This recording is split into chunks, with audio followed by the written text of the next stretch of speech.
नमस्कार दोस्तों, OCA network में आपका स्वागत है। मैं हूं ओमकार चौधरी। बाबा रामदास जी और वीरेंद्र नाथ भट्ट जी का भी स्वागत कर लेते हैं। आप दोनों का बहुत जी, अभिनंदन है। नमस्कार। तो साहब, बिहार चले चलते हैं सीधे। कल रात वहां एक घटना हुई है।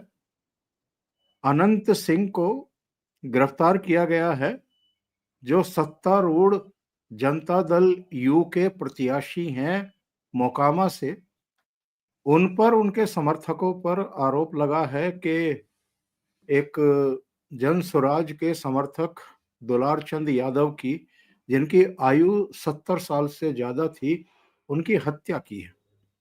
हालांकि 3 दिन बाद ये गिरफ्तारी हुई है, इस पर भी सवाल उठ रहे हैं। लेकिन कम से कम अब ये नहीं कहा जा सकता कि लालू यादव के जैसा जंगल राज बिहार में है। अगर सत्तारूढ़ और जिस दल का मुख्यमंत्री बैठा हुआ है, उस दल का कोई बाहुबली टिकट लेने में कामयाब हो जाता है और उसके बाद अराजकता का परिचय देते हुए अपने विरोधी की हत्या करवा देता है या खुद गोली मारता है उसको, तो ऐसा नहीं है कि उसकी गिरफ्तारी नहीं होती है।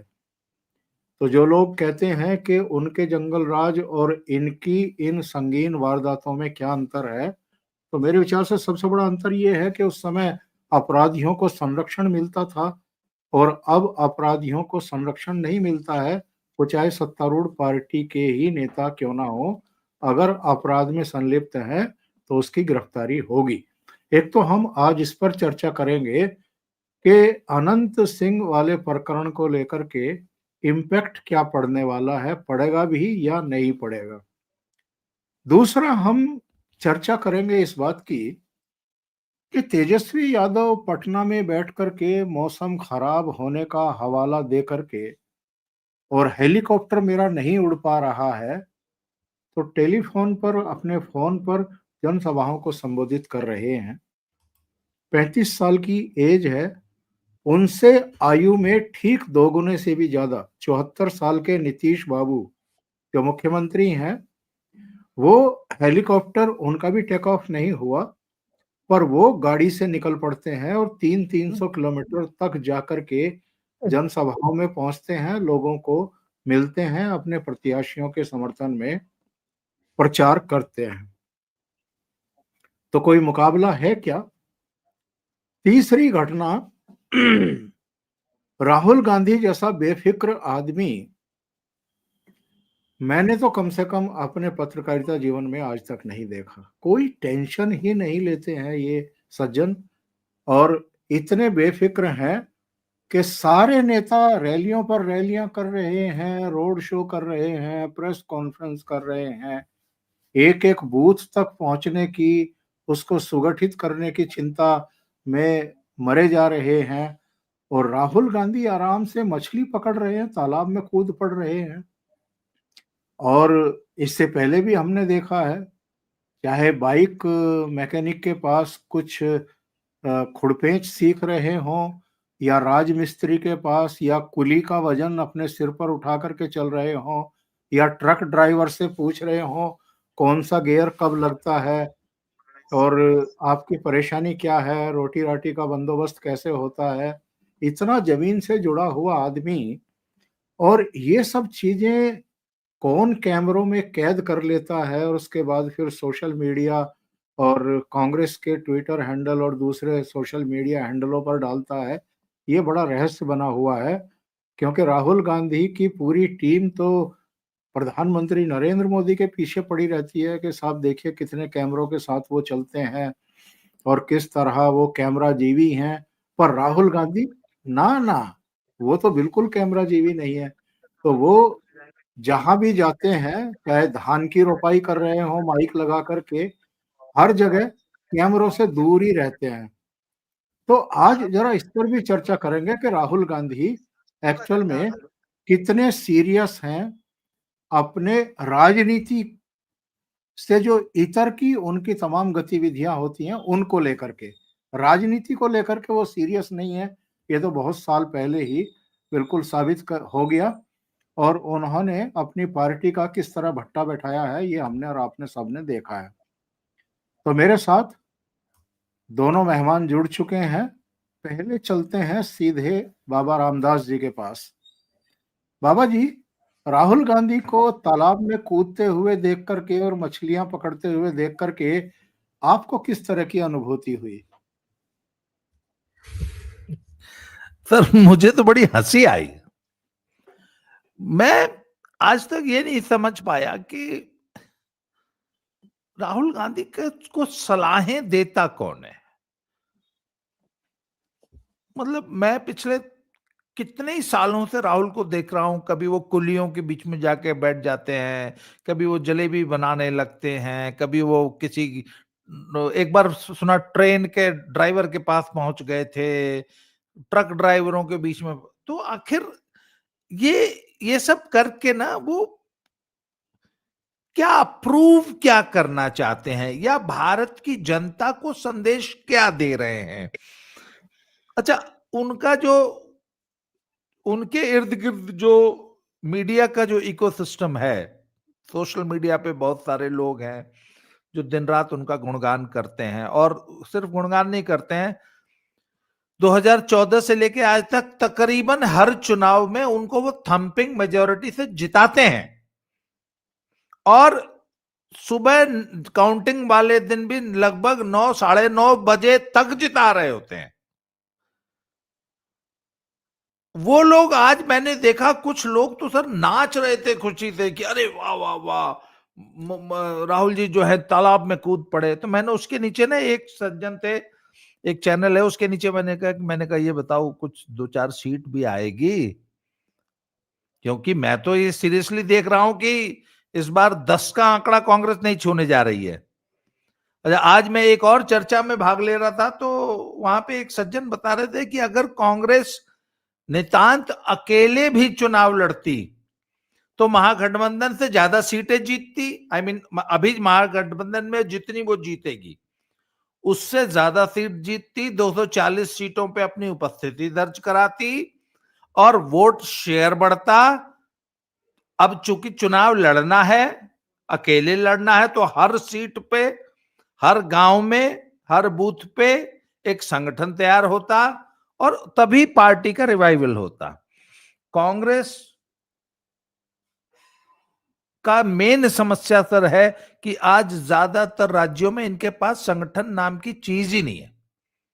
आप मुझे ये बताइए कि बीजेपी में तो इतने स्टार प्रचारक हैं कि आप गिन नहीं सकते। आज की तारीख में पूरे बिहार में कौन प्रचारक है? राहुल गांधी तो 2 महीना गायब रहे, उनकी बहन गई, एक दिन में 2 सभा की, फिर गायब हो गई।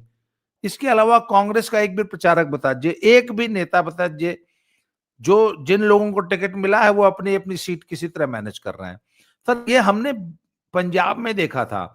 इतने सालों तक बीजेपी जो है वो अकाली दल की जूनियर पार्टनर बन के राजनीति करती रही। 23 सीटें उनको मिलती थी, उसी पे लड़ती थी, कभी 10, 12, 15, 20, 22, एक बार 21 सीट तक जीत गई थी। बाकी पूरे पंजाब में संगठन नाम की चीज ही नहीं थी। पिछले 5 साल से बीजेपी ने संगठन पे कार्य करना शुरू किया। हालांकि अभी भी आधे से ज्यादा सीटों पे बीजेपी के पास लड़ाने के लिए कैंडिडेट नहीं है, पर संगठन बन रहा है, संगठन के लेवल पे कार्य हो रहा है और बूथ लेवल पे भी काम चल रहा है। और देखिए, किसी भी प्रदेश में संगठन बनाने में 10 से 15 साल का समय लगता है। तो तो कांग्रेस को भी चाहिए कि यूपी और बिहार में ये अखिलेश और तेजस्वी की पिछलग्गू पार्टी बनना छोड़ के इंडिपेंडेंटली चुनाव लड़े, संगठन बनाए, लोकल स्थानीय नेता तैयार करें, स्थानीय टीम तैयार करे। पर सर, वो उनको पता नहीं कौन सिखा देता है कि इस प्रकार के तालाब में कूद जाओ, है वो सिंघाड़े के खेत में उतर जाओ, मखाने के खेत में जुराब पहन के 1800 रुपए की सफेद जुराब पहन के मखाने के खेत में घुस जाओ। इस तरह वोट मिलते हैं क्या? और किसको बेवकूफ बना रहे हो यार तुम? हैं? आप राहुल गांधी की मेधा को और फैसले को सराहते नहीं है, ये बड़ा दुर्भाग्यपूर्ण है। वैसे भट्ट साहब, सीन को जरा उलट देते हैं। भारतीय जनता पार्टी का कोई राष्ट्रीय नेता अगर इस तरह मछली वछली पकड़ता हुआ दिखाई देता किसी तालाब में और नाव में से कूदता हुआ दिखाई देता, तो जो आज राहुल गांधी को सराहा रहे हैं, कंधे पे रख करके नाच रहे हैं कि बहुत बढ़िया काम किया, उनके सुर क्या होते अगर कोई बीजेपी का बड़ा नेता इस तरह मछली पकड़ता हुआ पाया जाता? देखिए, बीजेपी और कांग्रेस में बुनियादी फर्क है, मूल अंतर है, मूलभूत अंतर है। मूलभूत अंतर ये है कि भारतीय जनता पार्टी और कुछ हद तक सीपीआई, सीपीएम, ये पार्टियां एक इंस्टीट्यूशनल फ्रेमवर्क में काम करती हैं, संस्थागत तौर तरीके में एक ढांचे में काम करती हैं। वहां पे कोई पैराट्रूपर नहीं होता है कि वो आसमान से कूदा और सीधे जो है मुख्यमंत्री बन गया या सीधे कैबिनेट मंत्री बन गया केंद्र में, राज्य में। वहां ये सिस्टम है ही नहीं। सीपीएम का कोई नेता, बीजेपी का कोई नेता अपने अपने बेटे को एमएलए, एमपी बनवा सकता है, मंत्री बनवा सकता है, लेकिन वो जो है वो अपने बेटे को पार्टी का अध्यक्ष बनवा ले, फिर अपने पोते को बनवा ले, ये वहां संभव ही नहीं है, क्योंकि उनका ढांचा संस्थागत है। वो एक उस व्यवस्था, उस सिस्टम से चलते हैं। दूसरा फर्क ये है कि भारतीय जनता पार्टी की जड़ें भारतीय संस्कारों, भारतीय प्राचीन मूल्यों, मान्यताओं में है। कांग्रेस जो है ये अंग्रेजों की बनाई हुई पार्टी है, और जिसको डॉक्टर लोहिया कहते थे, राममनोहर लोहिया कहते थे, ये तो अंग्रेजों के मानस पुत्र हैं, उन जैसे ही हैं। तो 1885 में बनी है कांग्रेस। इसको एक अंग्रेज ने बनाया था, जो इटावा का डिस्ट्रिक्ट मजिस्ट्रेट था। उसके बाद 7 कांग्रेस के राष्ट्रीय अध्यक्ष ब्रिटिश सिविल सेवा के अधिकारी रहे हैं। तो कांग्रेस ने अपने जो है प्री इंडिपेंडेंस जो कॉलोनियल औपनिवेशिक संस्कारों को बहुत सहेज के रखा हुआ है आज भी। तो ये बीजेपी में संभव नहीं है। और बीजेपी में, पार्टी में या जनसंघ में हमें ये नहीं भूलना चाहिए, जनता पार्टी में 1977 में भारतीय जनसंघ के 98 एमपी थे, और 3 राज्यों में जनसंघ के मुख्यमंत्री थे, राजस्थान में, मध्य प्रदेश में और हिमाचल प्रदेश में। तो उनका एक काम करने का तरीका है। और दूसरी बात जो है, जो बीजेपी को सबसे अलग करती है, आरएसएस एक अपने आप में मूवमेंट है, एक आंदोलन है, और बीजेपी पॉलिटिकल पार्टी है। तो उस मूवमेंट का जो मिशन है, उस मूवमेंट के जो मूल्य हैं, उस मूवमेंट के जो लक्ष्य हैं, उसके आधार पर भारतीय जनता काम करती है।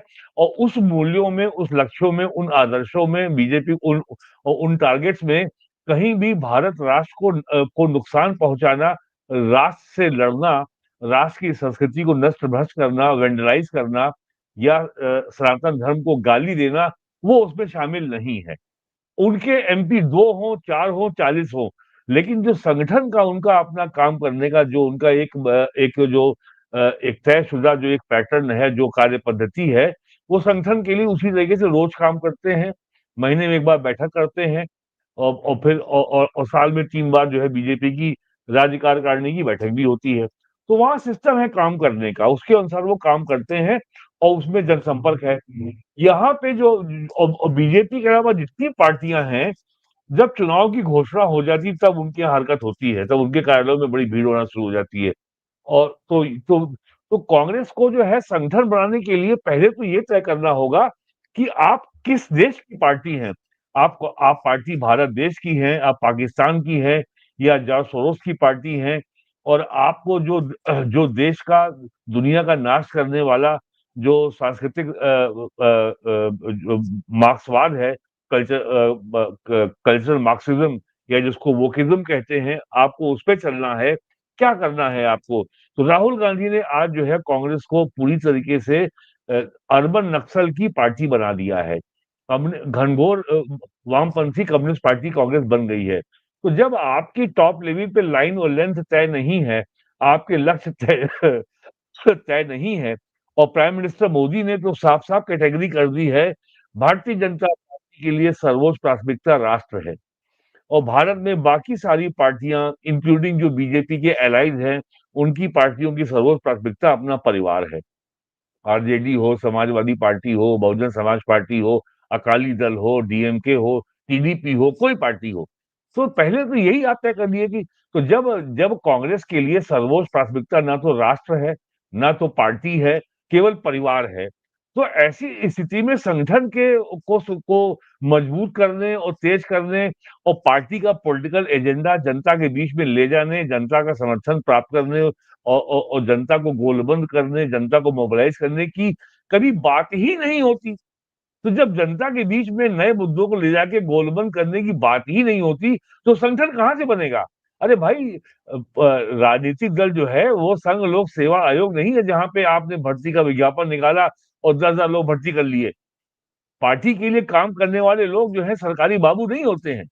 पार्टी के लोगों का एक एक अपना अलग टेम्परामेंट होता है, एक अपना एक मैयार होता है, एक मूड होता है, एक अपना एक उनका सोशल बेस होता है, एक अलग तरह का उनका माइंडसेट होता है।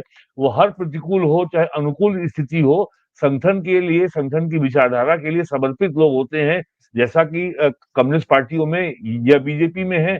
ऐसे लोग कहाँ हैं?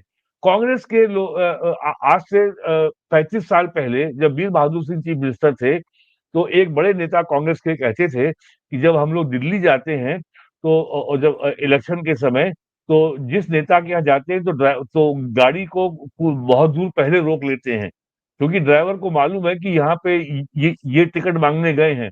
अगर उसको मालूम हो गया तो अगले चुनाव में टिकट मांगने वो भी इसी घर पे आ जाएगा। तो वहां तो सारी राजनीति है कि बस किसी से टिकट पाओ। तो भारतीय जनता पार्टी में अभी भी आप कितनी भी बुराई कर लें, भारतीय जनता पार्टी में भी अंततः जो है इलेक्शन में विनिंग कैंडिडेट ही अंततः जो है निर्णय करता है टिकट किसको मिलेगा। ये बीमारी बीजेपी में भी आ गई है, लेकिन फिर भी संगठन का बहुत दखल भारतीय जनता पार्टी में है। मैं कहूंगा 100% है। और ये जो भ्रम फैलाया जाता है कि आरएसएस तय करता है या अमित शाह कर रहे हैं या नरेंद्र मोदी कर रहे हैं, बिल्कुल नहीं। स्टेट लेवल का जो पार्लियामेंट्री बोर्ड है और जो स्टेट लेवल का संगठन है, उसकी बहुत बड़ी भूमिका होती है, क्योंकि अंततः चुनाव की जिम्मेदारी उसी के ऊपर होती है। फिर और वो अगर कह रहा है कि बाबा रामनिवास दास जी को टिकट दिया जाए, तो फिर ये भी कल उसको जवाब देना पड़ेगा कि भाई ये चुनाव क्यों हार गए। तो कांग्रेस के एजेंडे में ही नहीं है संगठन, तो मजबूत कहां से होगा? बिल्कुल जी। बिल्कुल सही बात आपने कही है बाबा जी। आज प्रधानमंत्री नरेंद्र मोदी का पटना में एक रोड शो था। हालांकि बहुत लंबा रोड शो नहीं था, यानी घंटों का नहीं था, कुछ मिनट का था, कुछ अवधि का था। लेकिन पटना और आसपास की करीब 6 विधानसभा सीटों पर माना जा रहा है कि इसका असर होगा। एक बात ये होती है कि जब ऐसे रोड शो होते हैं तो बीजेपी के कार्यकर्ताओं को, उनके समर्थकों को वहां तक ले आया जाए या एक भीड़ दिखा दी जाए। लेकिन प्रधानमंत्री के रोड शो में हम लोग ये देखते हैं कि जो दोनों तरफ के घर होते हैं, किसी रोड रोड के जो साइड वाले दोनों तरफ के घर होते हैं, उनके उनकी खिड़कियां, उनके दरवाजे खुल जाते हैं। वो अपने उसमें आ जाते हैं। कोई थाली में दिए सजा करके उनकी आरती उतारने लगता है, और कुछ चेहरों पर जो भाव आते हैं, वो जुटाई हुई भीड़ के चेहरे पर तो भाव कभी नहीं आते हैं। एक अलग तरह की प्रधानमंत्री नरेंद्र मोदी के प्रति दीवानगी दिखाई देती है, और एक समर्पण का भाव भी दिखाई देता है। उनके प्रति जो लोगों के मन में एक सम्मान है, वो दिखाई देता है। पर मेरा सवाल आज कुछ दूसरा है साहब। प्रधानमंत्री नरेंद्र मोदी की जान को खतरा है, ये तो हम सब जानते हैं। और देश विदेश की बहुत सारी ताकतें हैं जिनको फूटी आंखों नरेंद्र मोदी सुहा नहीं रहे हैं। बार बार ये बात कही जाती है कि सबसे ज्यादा खतरा अगर नरेंद्र मोदी को है तो वो इस तरह के भीड़ भड़क्के वाले रोड शो में ही है। उनको आसानी से निशाना बनाया जा सकता है। ठीक है, हमारे सुरक्षा बल, एसपीजी, हमारे टॉप लेवल के एनएसए, डोभाल साहब से लेकर के आईबी, रो, सब लगे हुए रहते हैं। और जिस क्षेत्र में प्रधानमंत्री का रोड शो निकलना होता है, उसके घरों, उनके छतों पर, होटलों पर, वहाँ जितने भी सराय से लेकर धर्मशालाएं तक सब खंगाली जाती हैं। और बहुत बड़े पैमाने पर मोबाइल फोन को जो है वो उस पर रखा जाता है निगरानी पर। फिर भी क्या आप नहीं समझते कि बहुत बड़ा रिस्क लेते हैं प्रधानमंत्री नरेंद्र मोदी पार्टी के लिए, और अल्टीमेटली जिस भी गठबंधन का वो प्रतिनिधित्व कर रहे हैं, नेतृत्व कर रहे हैं, उसके लिए? सर बिल्कुल, ये जो आपने जो बताया है, जो ये खतरे हैं, ये तो वाक़ई हैं और बड़े रियल हैं। और सर, पर एक बात है, यदि कोई उतारू हो जाए और अपनी जान की परवाह न करे, तो किसी भी किस्म की सुरक्षा, किसी भी नेता की सुरक्षा की गारंटी नहीं दे सकती, यदि जो हमलावर है, वो अपनी जान की परवाह न करे तो। तो सर देखिए, रिस्क तो हैं, और आई थिंक मोदी जी जो हैं वो तो दुनिया के सबसे ज्यादा जो थ्रेट परसेप्शन है उसमें सर्वाधिक ज्यादा रिस्क लेके चलने वाले नेता हैं इसमें तो। और उनके पीछे तो पूरा का पूरा डीप स्टेट पड़ा हुआ है, पूरी दुनिया के बड़े बड़े लोग हैं जो कि उनकी वजह से डिस्टर्ब्ड हैं। बहुत बड़े बड़े देशों का और उनकी पूरी इकोनॉमी का अस्तित्व संकट में आया हुआ है। इसके अलावा हमारे देश में ऐसे ऐसे तत्व हैं जो कि किसी भी कीमत पे उनको रास्ते से हटाना चाहेंगे। और भारत जिस जिस स्पीड से बढ़ रहा है और जो ग्रोथ रेट है हमारी और जो ग्रोथ स्टोरी है, आने वाले 10 सालों में भारत आने वाले उसमें तो हम one of the largest economies बनने की ओर अग्रसर हैं बहुत तेजी से। और इसके अलावा हम मिलिट्री पावर बन रहे हैं, सिर्फ इकोनॉमिक पावर नहीं, हम मिलिट्री पावर बन रहे हैं पूरी दुनिया की। तो मोदी जी पर रिस्क है और निश्चित रूप से एक बहुत बहुत बड़ा टास्क होता होगा सुरक्षा एजेंसियों के सामने मोदी जी की सुरक्षा करना। हालांकि मोदी जी खुद बहुत संजीदा है और वो कभी भी सुरक्षा प्रोटोकॉल के साथ समझौता नहीं करते हैं। जो मूर्खताएं राहुल गांधी करते हैं, हालांकि थ्रेट राहुल गांधी पे भी कम नहीं है, खालिस्तानी और एलटीटीई वाले और दुनिया भर के और संगठन उनके निशाने पे राहुल जी भी हैं, पर वो अपनी सुरक्षा को लेके संजीदा नहीं है।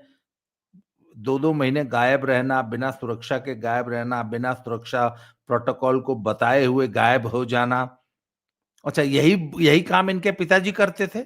जब इनके पिताजी पूरे साउथ में घूम रहे थे, तो जब मना किया गया था कि अरे भैया अपनी सुरक्षा का ध्यान रखो, तो उन्होंने भी इनकार कर दिया था। सुरक्षा बलों, जो उनके सुरक्षा चक्र है उसकी बात मानने से, और अंत में उसका खामियाजा उनको भुगतना पड़ा। तो सर निश्चित रूप से मोदी जी की सुरक्षा एक बहुत बड़ा चैलेंज है और मोदी जी इस बात को समझते हैं। पर सर ये चलिए सर, ये ईश्वर के हाथ में है सब कुछ, बाकी तो पर राष्ट्र के लिए सर इतनी तो बाबा जी, करना ही। नवंबर 2013 में जब मोदी जी इलेक्शन के पहले गांधी मैदान में जनसभा को एड्रेस कर रहे थे, तो वहां बम ब्लास्ट भी हुआ था, याद होगा आपको। जी जी पटना में हुआ था, जी। गांधी पटना में मैदान में। इसके हुआ था, बावजूद वहां पर रेलवे स्टेशन पर भी हुआ उसी समय, और जी हाँ, जी पटना की जनसभा में भी हुआ।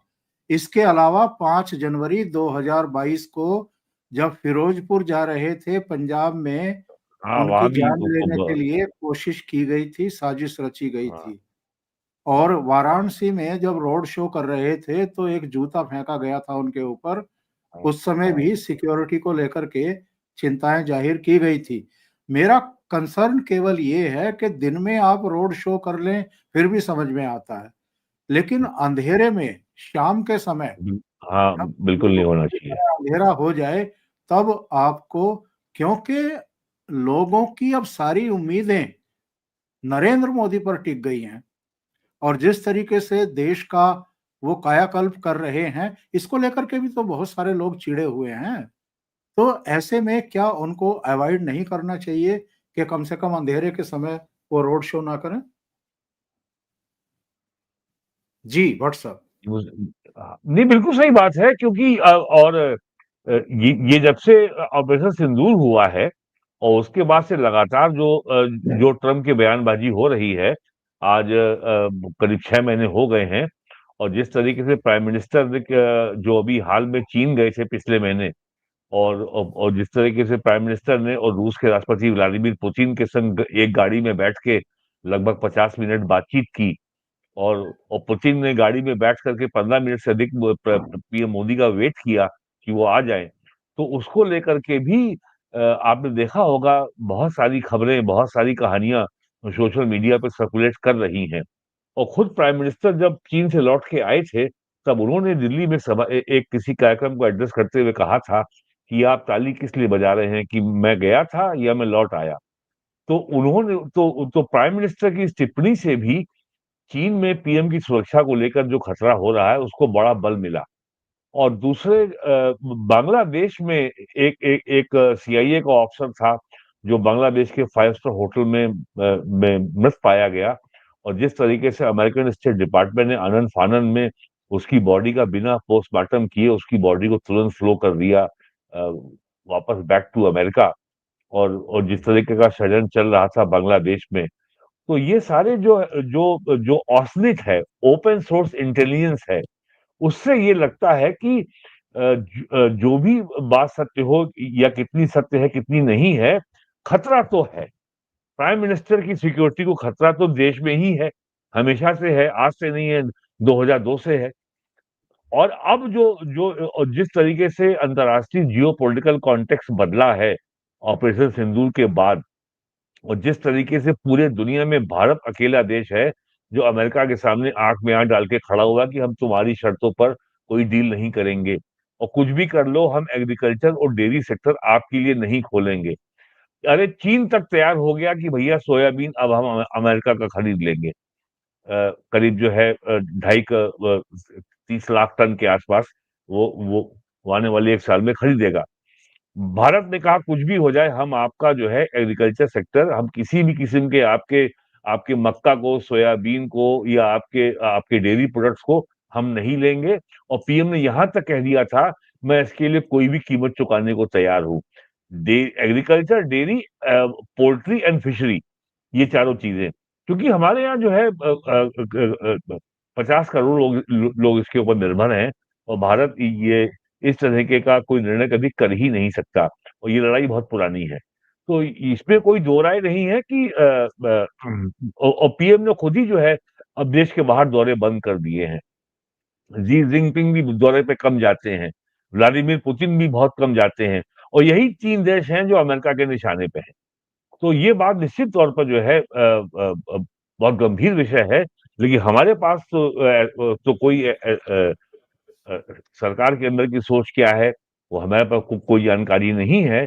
जितना पब्लिक डोमेन में है और जो पीएम ने स्वयं कहा है, उसी के आधार पे जो मैंने ऑस्निट की बात करी है, ओपन सोर्स इंटेलिजेंस की, दैट टेल्स द स्टोरी कि that yes there is a matter of concern and बहुत ज्यादा सावधानी की आवश्यकता है। जी हालांकि हम सब जानते हैं कि प्रधानमंत्री पर महादेव की बड़ी कृपा है, बड़ा आशीर्वाद है, लेकिन कोई भी चुनाव या कोई भी 4, 6, 10 सीटें प्रधानमंत्री नरेंद्र मोदी की जान से कीमती नहीं हो सकती, महत्वपूर्ण नहीं हो कभी नहीं, सकती। कभी नहीं। और ये बीजेपी पार्टी को भी समझना होगा। ये जिस राज्य में चुनाव होता है उनको भी समझना पड़ेगा, और खुद अरे बंगाल का प्रधानमंत्री चुनाव आने वाला है सर, बंगाल आने वाला है, वो तो और ज्यादा ही जोखिम भरा है। बिल्कुल। तो ये कंसर्न है, ये ऊपर तक जाना चाहिए, पीएमओ तक और होम मिनिस्ट्री तक जाना चाहिए, हमारी चिंताएं भी और लोगों की चिंताएं भी, और इस पर बहुत गंभीरता से विचार किया जाना चाहिए। चलिए अगले बिंदु पर बढ़ते हैं, अगले विषय पर बढ़ते हैं। अनंत सिंह बाहुबली जेल यात्राएं कर चुके हैं, अनेक आपराधिक मुकदमे उनके ऊपर हैं। उनको टिकट दिया जाना जदयू की तरफ से, और टिकट मिलने के बाद उन्होंने जो कांड किया, दुलार चंद यादव, उनकी जिस तरीके से निर्ममता पूर्व हत्या की गई, और उसमें अब अनंत सिंह की जो गिरफ्तारी हुई, और उनके दूसरे गुर्कों की भी 80 से ज्यादा लोगों की अब तक गिरफ्तारी हो चुकी है। जरा इस पर चर्चा कर लेते हैं बाबा जी। हाँ, ठीक है, आप लालू यादव के जंगल राज की तुलना भले ही नीतीश कुमार के शासन में हो रही संगीन क्रिमिनल वारदातों से ना करें, आप उनके जंगल राज की बात करें, पर ऐसी स्थितियां ही निर्मित आखिर क्यों होती हैं? दूसरे, ये कहा जा रहा है कि भाई भले ही वो नीतीश बाबू के पार्टी के टिकट पर लड़ रहे थे, पर उनका नाम अगर आया है एफआईआर में और इन्वेस्टिगेशन में, तो उनकी गिरफ्तारी की गई है, यानी अपराधियों को संरक्षण नहीं दिया जा रहा है। पर यह भी तो एक तरह का संरक्षण ही है कि आप इतने हीनियस क्रिमिनल को, भले ही वो एमएलए रहे हैं, आप उनको टिकट दे रहे हैं। सर देखिए, जहां तक तो टिकट की बात है, इसके लिए मैं पॉलिटिकल पार्टी को उतना दोषी नहीं मानता हूं जितनी वहां के इलेक्टोरेट को मानता हूं। आप एक अपराधी को पिछले 30 साल से लगातार जिताते आ रहे हैं, इसके लिए सिर्फ और सिर्फ वहां की जनता, वहां का वोटर दोषी होता है। पहली बात, मैंने ऐसे बहुत से केसेस में देखा है कि बहुत शरीफ, बहुत कर्मठ, बहुत ईमानदार नेता जो कि एमएलए है, मिनिस्टर है क्षेत्र में, और पिछले 20-25 साल से उस क्षेत्र की सेवा कर रहा है और एज ए मिनिस्टर इसने बहुत शानदार काम किया है, उसको जनता ने चौथे स्थान पे पहुंचा दिया है। और एक महाभ्रष्ट, पहली बार टिकट लेकर आए हुए महाभ्रष्ट व्यक्ति को थंपिंग मेजोरिटी से जिता दिया है। तो सर इसके लिए तो ये जनता दोषी है ना। इतना ईमानदार नेता जो सचमुच अपनी पॉलिटिक्स को मिशन समझ के, सेवा समझ के सचमुच कार्य कर रहा है, तो सर देखिए, ये पहली बात, ये जनता का दोष है कि वो ऐसे गुंडों को जिताती है। और दूसरी बात सर, चाहे यूपी हो चाहे बिहार हो, मैं ये मानता हूं कि ये यूपी में भी जो शांति दिखाई दे रही है, इट इज टेम्परेरी। मैं कहता हूं आज अखिलेश की सरकार आने दीजिए, 1 घंटे में जंगल राज न लौट आए और पूरी वेंजियंस के साथ और पिछली बार की तुलना में 10 गुना ज्यादा इंटेंसिटी के साथ इसी यूपी में, इसी लखनऊ में आपको जंगल राज देखने को मिलेगा। क्योंकि जो 10 साल से जो भूखे बैठे हैं ना, ये तो टूट पड़ेंगे लूटने के लिए। यही हाल बिहार में होना है सर। लखनऊ, यूपी में तो बाबा ने फिर भी काफी सफाई कर दी है, काफी। तो मैं नहीं मानता कि बिहार में सफाई भी है। बिहार में सिर्फ चुपचाप बैठे हुए हैं बाहुबली। जैसे ही भगवान न करे अगर तेजस्वी की सरकार आ गई ना, 1 घंटे बाद आप नंगा नाच देखिएगा, फिर वही 1990 वाला जंगल राज बिहार में ना आ जाए। और मोकामा में जो उस दिन हुआ है, उससे बदतरीन जंगल राज क्या होगा आप बताइए ना। सरे आम हजारों लोगों के बीच में एक आदमी को पकड़ के एक बाहुबली को एक दूसरे बाहुबली ने पहले पकड़ के जबरदस्ती गाड़ी में बैठाने लगे, उसके बाद गोली मारी, उसके बाद रॉड निकाल के सरेआम रॉडों से पीटा, उसके बाद गाड़ी चढ़ा दी। अब जंगल राज इससे बड़ा क्या होगा? और ये नीतीश बाबू के राज में हो रहा है। तो सर ये सब कहने की बातें हैं, इनका सिर्फ एक ही उपाय है। बाबा ने काफी हद तक वो उपाय किया है, परंतु बात है ना, अखिलेश जैसे लोग नए पैदा कर लेंगे ना। पुराने गुंडे मर गए, अखिलेश को आने दीजिए सर, 1 साल में 1000 ऐसे नए गुंडे पैदा कर देगा वो। तो सर ये तो है, और ये बहुत कड़वी सच्चाई है जी। अरे बाबा जी, काहे बाबा मरिए, काहे बैल बिकई हैं।